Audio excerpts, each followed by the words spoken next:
eu acho que essa energia do Bernardinho também que leva essa EVB, que é a Escola de Vôlei do Bernardinho, a fazer projetos também em áreas de população carente e levando assim trazendo uma inclusão social através do esporte, que é uma das formas mais eficazes realmente de levantar essa estima.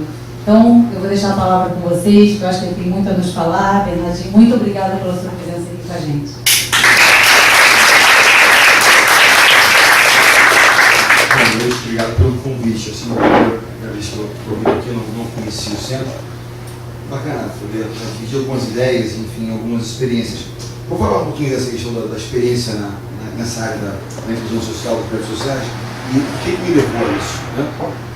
Como é que a experiência do esporte, eu meio que por acaso continuei no esporte, vou contar um pouquinho da minha trajetória rapidamente, o porquê da escolha do esporte, no final de tudo isso, e o porquê, né, dos projetos sociais. Até agora, quinta-feira passada, tive uma inauguração de uma agência do patrocinador da seleção, que a gente tem compromisso com patrocinadores, que mantém a história viva, na Rocinha, que é uma das últimas unidades aí pacificadas, uma comunidade. E é muito interessante porque eu tive algum tempo atrás, 2 anos atrás, eu encontrei o secretário de Segurança, já era esse admirável secretário do trabalho, que é um espetacular, e disse a ele: olha, secretário, eu, na minha pequena área de atuação, se eu puder de alguma forma ajudar o trabalho que você está iniciando, eu vou precisar de você. E quando ele falou isso para os PPs, a ideia qual era? Era criar uma janela de oportunidade.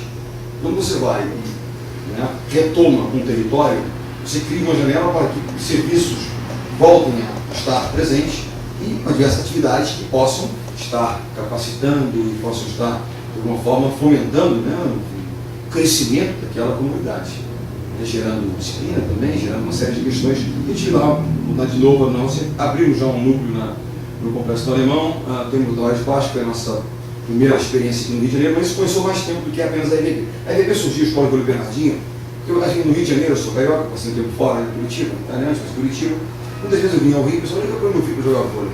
Os clubes estavam se desmobilizando. Né, os clubes de futebol, quando eu era menino, nós jogávamos vôlei, eu jogava Fluminense, o Cíbia era um time excelente, a Hebraica tinha um ótimo time, então eles foram ao longo do tempo, e os times de futebol também foram se desmobilizando. Então não havia mais espaço onde colocar. Mas jogando para o Flamengo, a situação não é boa do clube em si, socialmente, sobre o futebol, a área social do esporte é ruim, e nós tivemos uma escolinha. É comercial, né, a minha equipe poder estar trabalhando. Mas eu disse, eu sendo meu nome e a nossa metodologia, desde que haja uma ponta do social, ou seja, que esteja agregado a alguma coisa social. Então a Hebraica, ela interage muito com a pessoa da Tavares Baixo, uma comunidade muito próxima, e foi um laboratório para a gente, uma comunidade que já era classificada, porque era colada no quartel-general do BOP. Então ali não havia, a marginalidade estava muito controlada, então a gente teve depois de desenvolver a nossa atividade ali. Mas já vem de ser anterior. Em 2003 eu comecei, eu já tinha alguns projetos, mas eu disse, sempre patrocinados por alguém, né, era meu grande parceiro na época, eu falei, preciso fazer alguma coisa, dar alguma coisa em troca. Então eu montei um instituto chamado Compartilhar. Compartilhar a minha experiência do esporte, né, com pessoas que não tinham essa oportunidade. Quem de nós que tem uma condição melhor não quer, né, dar ao seu filho a oportunidade, não que ele venha se tornar um esportista, mas que ele experimente de alguma forma o esporte, as artes e tal. Então, eu não sou um conhecedor, não militar das artes, eu acredito que o esporte seja efetivamente uma ferramenta interessante. Eu falei, eu vou criar alguma coisa que possa realmente estar, né, sendo utilizada como uma ferramenta, principalmente, né, no que diz respeito ao resgate da autoestima. Uma coisa que eu aprendi quando eu entrei primeiro em uma comunidade carente, comunidade realmente com necessidades muito particulares, é que as crianças já não sonhavam mais. Né? Mundo de violência, mundo de privações permanentes, não tinham mais sonhos, tinham receio de tudo, era um medo permanente, né? Não chegavam perto de mim, né? O maluco da televisão vai me morder, ele berrar e tal. Né?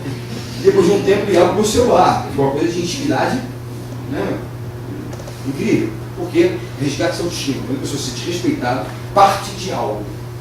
E aí, a origem de tudo isso vem daí. Eu nasci numa família de 5 irmãos, os primos e tal, eu era parte de algo maior do que apenas eu. E eu escolhi o esporte coletivo porque era a coisa que era mais afim também, embora eu seja, eu sempre gostei dessa coisa de compartilhar ideias. Foi uma ideia, eu participei de um programa com o Serginho Gross, muito interessante, chamado Tempos de Escola. E ele foi resgatar algumas coisas minhas, que eu nem lembrava mais, do colégio antes, de uma parte da minha vida, fazia terceiro ano primário, não sei como é que isso corresponde, as coisas estão mudando, e tinha lá um trabalho de orientação, serviço de orientação educacional, um trabalho, e perguntava assim, o que você mais gosta na escola? Eu trabalho em grupo, eu trabalho de pesquisa e tal, eu acabava dizendo que o orador do grupo, eu trabalho em grupo, eu já gostava da escrita, ele falou, que interessante, esporte coletivo, eu trabalho em grupo, ele começou a fazer associações. O que você menos gosta na escola?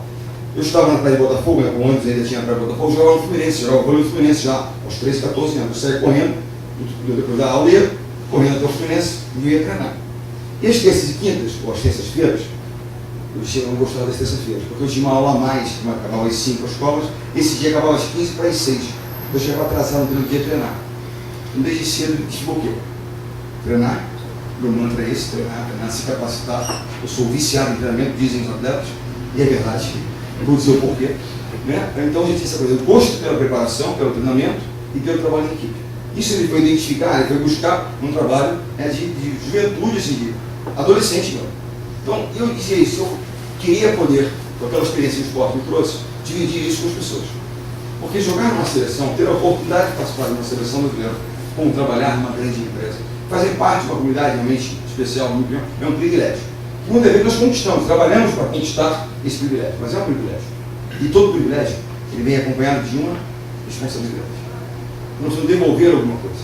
Eu fui criado numa família, minha mãe, meu pai, positivista. Quer dizer, o mentor dele, Augusto Ponte.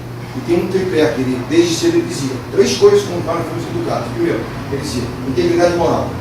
Se você começar a ser permissivo em relação aos valores essenciais que norteiam a nossa sociedade, éticos, morais, você vai pagar algum tipo de preço. E a sua instituição, se você trabalha em uma instituição, se você faz parte de um grupo, você vai corroer a essência daquele grupo, daquela instituição, daquela sociedade. 2, capacidade profissional, competência profissional.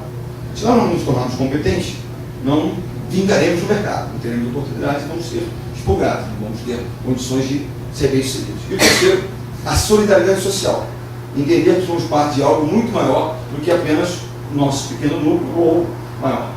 Dar alguma coisa em troca, entender que você tem responsabilidade. Essa foi a minha criação e dentro do esporte eu entendia como tal. Hoje, quando a seleção brasileira ganha alguma competição e há um prêmio, eu peço aos jogadores que separem um pequeno percentual daquele prêmio e que dediquem a alguma causa, que esteja próximo ao coração deles. Isso para mim gera sustentabilidade dos resultados, que é tomada de consciência que você é parte de algo muito maior.